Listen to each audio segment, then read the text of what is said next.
The rain had been falling over the city for hours, turning the streets of New York into mirrors of blurred lights and restless movement. Cars passed by in a constant stream, tires hissing against wet asphalt, people rushing beneath umbrellas, each lost in their own world. On the corner of a quiet avenue, just beneath a flickering street lamp, sat a girl. She looked no older than 20. Her long brown hair, though slightly tangled, still held a natural shine. Her face, soft and delicate, carried a kind of beauty that didn't need makeup to stand out. But what caught attention the most were her eyes, deep, tired, yet still holding onto something fragile, hope. Her clothes were worn, a faded hoodie and loose jeans that didn't quite fit right. She hugged her knees close to her chest, trying to fight off the cold.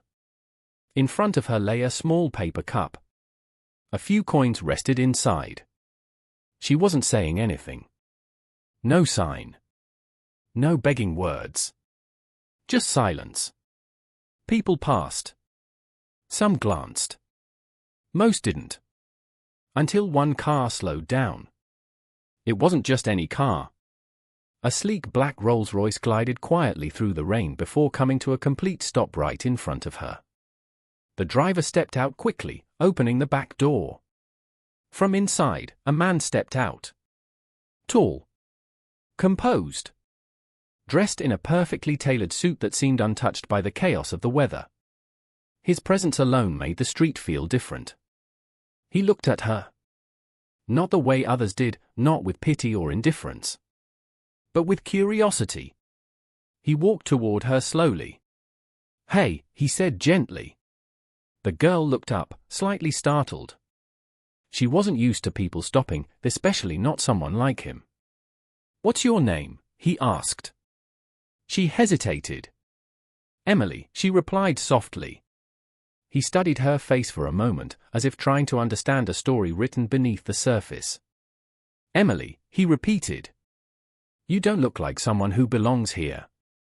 A faint, bitter smile touched her lips. "Funny. I used to think the same thing."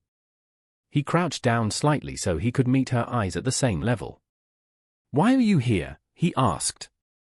"And please don't tell me it's just bad luck." There was something in his voice, calm, sincere, that made her pause. She looked down at her hands, her fingers trembling slightly. "My husband," she began, her voice breaking. He wasn't always like that." The man said nothing, giving her space. "He started using," she continued. "Drugs. At first, I thought I could help him. I stayed. I believed him every time he said he'd change." A tear slipped down her cheek. "But he didn't." She took a shaky breath. "He met someone else. Another girl. And one day, he just told me to leave. Said I was a burden. Said I wasn't worth anything anymore." The rain seemed heavier now. "I had nowhere to go," she whispered.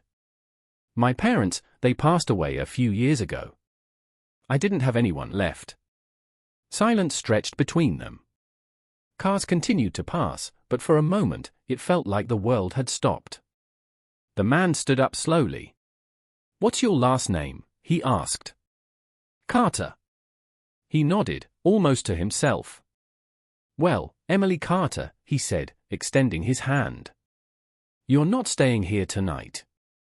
She looked at his hand, confused. I don't understand." "You don't need to," he said simply. "Just trust me." She hesitated. Trust wasn't something she had much of anymore. But something about him felt different. Carefully, she placed her hand in his. He helped her stand. "Come on," he said, guiding her toward the car. The driver opened the door again. Emily paused before getting in. "I don't even know your name," she said. He smiled slightly. "Daniel." Daniel's house wasn't just a house. It was a mansion. Located in a quiet, gated part of the city, it stood tall and elegant, surrounded by perfectly trimmed gardens and warm lights that made it feel almost unreal. Emily stepped out of the car, her eyes wide. I can't stay here," she said.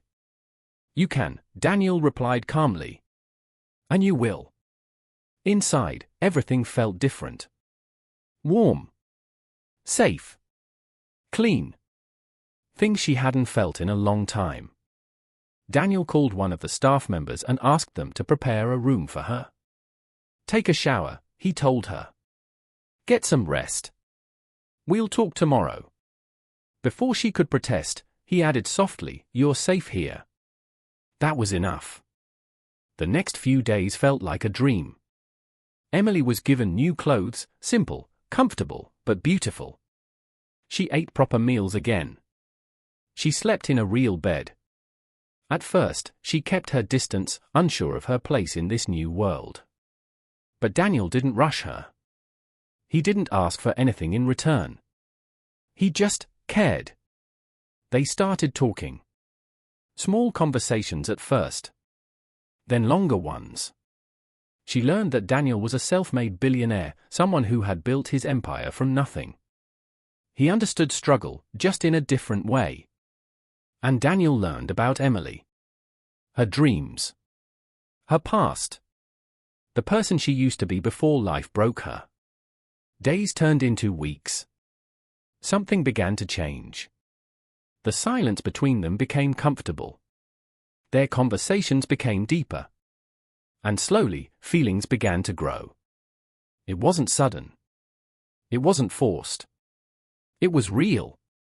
One evening, as they sat on the balcony overlooking the city lights, Daniel spoke. "You know," he said, "I've met a lot of people in my life." Emily glanced at him. "But I've never met someone as strong as you." She smiled faintly. "I don't feel strong." "That's the thing," he replied. "The strongest people never do." She looked away, her heart beating faster. "Why did you help me?" she asked quietly. Daniel didn't hesitate. "Because you deserved it." There was something in his voice that made her chest tighten. "And now?" she asked. He turned to face her fully. "Now? I don't want to imagine this place without you." Her breath caught. For a moment, neither of them spoke. Then, softly, she said, "I think. I feel the same way." Months passed. Their bond grew stronger. What started as kindness had turned into love. Real love. The kind that heals. The kind that rebuilds. One morning, Daniel took her back to that same street corner where he had first found her. The rain was gone. The sun was shining. "Why are we here?" she asked. He smiled. "Because this is where everything changed." He reached into his pocket and pulled out a small box. Emily's heart skipped. "Daniel." He opened it. Inside was a simple, elegant ring. "Emily Carter," he said, his voice steady but full of emotion, "you walked into my life when I didn't even know something was missing." Tears filled her eyes. "You've shown me what real strength looks like. What real love feels like." He took her hand. "Will you marry me?" She didn't even think. "Yes," she whispered. "Yes." Their wedding was beautiful. Not overly extravagant. Just meaningful. Filled with genuine happiness. And for the first time in a long time, Emily felt like she truly belonged somewhere. 1 year later. The house was filled with laughter. Emily stood near the window, holding one of her newborn babies, while the other slept peacefully in a crib nearby. Twins. 2 beautiful children.